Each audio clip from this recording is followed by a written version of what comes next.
দশম গ্রেডে বেতনসহ ৩ দফা দাবি না মানলে প্রয়োজনে দেশের সব সরকারি প্রাথমিক বিদ্যালয়ে তালা ঝুলিয়ে দেওয়া হবে বলে হুঁশিয়ারি দিয়েছেন সহকারী শিক্ষকরা। একই সাথে শিক্ষা ও স্বরাষ্ট্র উপদেষ্টা পদত্যাগ দাবি করেছেন তারা। রফিক মাহমুদের রিপোর্ট। বেতন দশম গ্রেডে উন্নীতকরণ সহ ৩ দফা দাবিতে দ্বিতীয় দিনের মতো ঢাকায় কেন্দ্রীয় শহীদ মিনারে অবস্থান কর্মসূচি পালন করছেন সরকারি প্রাথমিক বিদ্যালয়ের সহকারী শিক্ষকরা। প্রথম দফা দশম গ্রেডে বেতন চাই, দ্বিতীয় দফা 10 বছর এবং 16 বছর পূর্তিতে আমরা উচ্চতর গ্রেড চাই এবং তৃতীয় দফা শতভাগ পদোন্নতি চাই। আজকে থেকে না 2019 সাল থেকে আমাদের দাবি জানায় আসছি।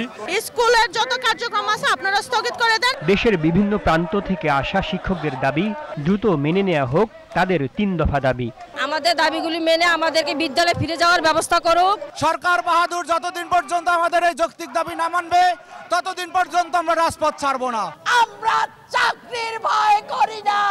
পিটিআই সংলগ্ন প্রাইমারি স্কুলের শিক্ষক যারা আছেন ওনারা আমাদের সমযোগ্যতায় দশম গ্রেড পাচ্ছে, তাহলে আমরা কেন পাবো না? এদিকে দুপুর 12টার দিকে ছেড়ে দেওয়া হয় আটক 5 শিক্ষককে। তারা শহীদ মিনারে গিয়ে শিক্ষকদের সাথে যোগ দেন। জানান দাবি আদায় না হওয়া পর্যন্ত চলবে আন্দোলন। 21 ঘন্টার মধ্যে আমরা অনুষ্ঠান ছিলাম যে আমাদের মুক্তি না দিলে আমরা একটা পানি এখন পর্যন্ত কোনো পানিও আমি কিন্তু খাই নাই, আমরা খাই নাই। অতএব আমাদের এই দশম গ্রেডের আন্দোলন চলবে। দুপুর 1:30টার দিকে আন্দোলনরত শিক্ষকদের সাথে একাত্মতা জানাতে শহীদ মিনারে যান বিএনপির জাতীয় নির্বাহী কমিটির সদস্য অধ্যক্ষ সেলিম ভূঁইয়া। এ সময় 24 ঘন্টার মধ্যে শিক্ষকদের দাবি মেনে নেয়ার আহ্বান জানান তিনি। 24 ঘন্টার মধ্যে প্রজ্ঞাপন দেন। কেন আপনারা শিক্ষা প্রতিষ্ঠান বন্ধ করার সুযোগ দিয়েছেন? কেন এই শিক্ষকরা রাজপথে থাকবে?